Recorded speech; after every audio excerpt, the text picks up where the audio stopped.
شروع اللہ کا نام لے کر جو بڑا مہربان اور نہایت رحم کرنے والا ہے۔ جن لوگوں نے اللہ اور رسول کی پکار پر لبیک کہا، زخم لگنے کے بعد ان میں جنہوں نے نیک کام کیے اور تقوی اختیار کیا، ان کے لیے بڑا اجر ہے۔ اور جن لوگوں نے کہا کہ تمہارے خلاف بہت لوگ جمع ہوئے ہیں، ان سے ڈرو، تو اس بات نے ان کے ایمان میں اور اضافہ کر دیا۔ انہوں نے کہا کہ ہمیں اللہ کافر ہے اور وہ بہترین کارساز ہے۔ تو یہ لوگ اللہ کی نعمت اور فضل کے ساتھ پلٹ آئے، ان کو کوئی ضرر نہ پہنچا اور انہوں نے اللہ کی رضا کی پیروی بھی کر لی، اور اللہ بڑے فضل والا ہے۔ یہ تو محض شیطان تھا جو اپنے دوستوں سے تمہیں ڈرا رہا تھا، تم ان سے نہ ڈرو اور مجھی سے ڈرو اگر تم مومن ہو۔ اور جو لوگ کفر کی راہ میں دوڑ دھوپ کر رہے ہیں، ان کی سرگرمیاں تمہیں آزردہ نہ کریں، وہ اللہ کو کچھ بھی نقصان نہیں پہنچا سکیں گے۔ اللہ جانتا ہے کہ ان کے لیے آخرت میں کچھ حصہ نہ رکھے، ان کے لیے بڑا عذاب ہے۔ جن لوگوں نے ایمان کے بدلے کفر کو خرید لیا ہے، وہ اللہ کا کچھ بھی نقصان نہیں کریں گے اور ان کے لیے دردناک عذاب ہے۔ اور جن لوگوں نے کفر کا رویہ اختیار کیا، وہ یہ نہ سمجھیں کہ جو ڈھیل انہیں دے رہے ہیں وہ ان کے لیے بہتر ہے، ہم انہیں محض اس لیے ڈھیل دے رہے ہیں تاکہ وہ اور گناہوں کا اضافہ کر لیں، پھر ان کے لیے ذلیل کرنے والا عذاب ہے۔ اللہ مومنوں کو اس حالت پر رہنے دینے والا نہیں جس پر تم اس وقت ہو، حتیٰ کہ وہ ناپاک لوگوں سے پاک لوگوں کو الگ کر دے، اور اللہ اس کے لیے تمہیں غیب پر مطلع کرنے والا نہیں، بلکہ اس کام کے لیے اللہ اپنے رسولوں میں سے جس کو چاہتا ہے منتخب کر لیتا ہے۔ تو ایمان لاؤ اللہ اس کے رسولوں پر، اور اگر تم ایمان لاؤ اللہ سے ڈرتے رہو تو تمہارے لیے اجر عظیم ہے۔ جو لوگ ان چیزوں میں تحمل کرتے ہیں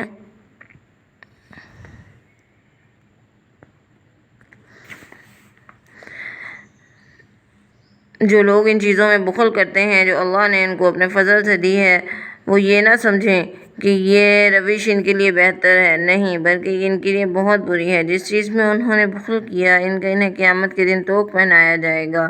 آسمانوں اور زمین کی میراث اللہ ہی کے لیے ہے، جو کچھ تم کرتے ہو اللہ اس سے باخبر ہے۔ اللہ نے ان لوگوں کی بات سن لی جنہوں نے کہا کہ اللہ فقیر ہے اور ہم غنی ہیں، جو کچھ انہوں نے کہا وہ بھی ہم لکھ لیں گے، ان کے انبیاء کو ناحق قتل کرنے کو بھی، اور ہم کہیں گے کہ چکھو اب جہنم کا عذاب۔ یہ ان کرتوتوں کی وجہ سے ہے جو تم نے اپنے ہاتھوں آگے بھیجے، اور اللہ تو اپنے بندوں سے ناانصافی کرنے والا نہیں ہے۔ جن لوگوں نے کہا کہ اللہ نے ہمیں ہدایت کی ہے کہ ہم کسی رسول پر ایمان نہ لائیں جب تک وہ ہمارے سامنے ایسی قربانی نہ لائیں جسے غیب سے آ کر آگ کھا لے، ان سے کہو تمہارے پاس مجھ سے پہلے کئی رسول آئے اور روشن نشانیوں کے ساتھ، ان چیزوں کے ساتھ بھی جو تم نے کہیں ہیں، تم نے ان کو پھر کیوں قتل کیا اگر تم سچے ہو؟ اب اے محمد صلی اللہ علیہ وآلہ وسلم، اگر یہ لوگ تمہیں جھٹلائیں تو بہت سے رسول تم سے پہلے جھٹلائے جا چکے ہیں جو کھلی نشانیاں اور صحیفے اور روشن کتابیں لے کر آئے تھے۔ ہر جان موت کا مزہ چکھنے والی ہے، اور یقیناً تمہیں قیامت کے دن پورے اجر دیے جائیں گے۔ پس جو دوزخ سے بچا لیا گیا اور جنت میں داخل کیا گیا وہ کامیاب رہا، اور دنیا کی زندگی محض دھوکے کا سامان ہے۔ مسلمانوں، تمہیں مال اور جان دونوں میں آزمایا جائے گا، اور تم ان لوگوں سے جنہیں تم سے پہلے کتاب دی گئی اور جنہوں نے شرک کیا بڑی تکلیف دہ باتیں سنو گے، اور اگر تم صبر کرو اور اللہ سے ڈرتے رہو تو یہ بڑے عزم کا کام ہے۔ اور جب اللہ نے لوگوں سے جن کو کتاب دی گئی عہد لیا کہ تم اس کتاب کو لوگوں کے سامنے بیان کرو گے اور اسے چھپاؤ گے نہیں، پھر انہوں نے اس کو پس پشت ڈال دیا اور اسے کم قیمت پر بیچ ڈالا۔ بہت بری ہے وہ چیز جو یہ خرید رہے ہیں۔ جو لوگ اپنے کیے ہوئے کرتوتوں پر خوش ہیں اور چاہتے ہیں کہ ان کے ایسے کاموں پر تعریف کی جائے جو انہوں نے کیے ہیں، تم ان کو عذاب سے محفوظ نہ سمجھو، ان کے لیے دردناک عذاب ہے۔ اور آسمانوں اور زمین کی بادشاہی اللہ ہی کے لیے ہے، اور اللہ ہر چیز پر قادر ہے۔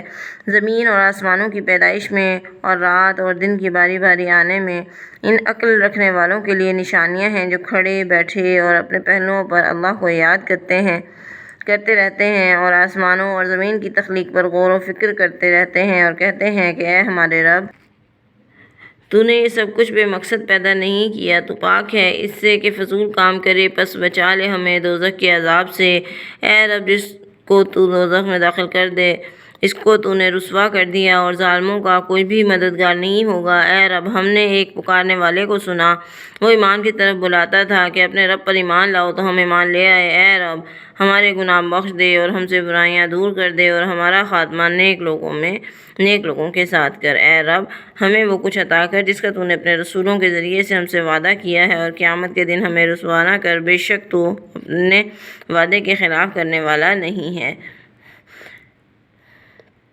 تو ان کے رب نے ان کی دعا قبول کر لی کہ میں تم میں سے کسی عمل کرنے والے کا عمل ضائع نہیں کروں گا، مرد ہو یا عورت۔ تم ایک دوسرے سے ہو، پس جن لوگوں نے ہجرت کی اور اپنے گھروں سے نکالے گئے اور میری راہ میں ستائے گئے اور میرے لیے لڑے اور مارے گئے، میں ان سب کے گناہ معاف کر دوں گا، اور ان کو ایسے باغوں میں داخل کروں گا جن کے نیچے نہریں چلتی ہوں گی۔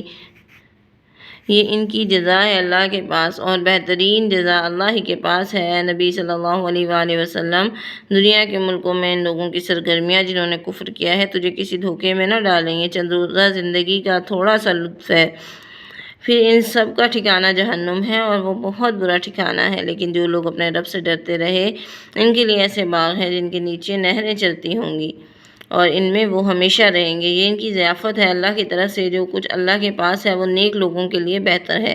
اور اہل کتاب میں سے کچھ لوگ ایسے ہیں جو اللہ پر ایمان لاتے ہیں اور اس کتاب پر جو تمہاری طرف نازل کی گئی، جو ان کی طرف نازل کی گئی، اللہ کے آگے جھکے ہوئے ہیں اور اللہ کی آیات کو تھوڑی سی قیمت پر بیچ نہیں دیتے۔ ان کا اجر ان کے رب کے پاس ہے، بے شک اللہ جلد حساب لینے والا ہے۔ اے ایمان والو، صبر کرو، ثابت قدم رہو، کمر بستہ رہو اور اللہ سے ڈرتے رہو تاکہ تم فلاح پاؤ۔ صدق اللہ العظیم۔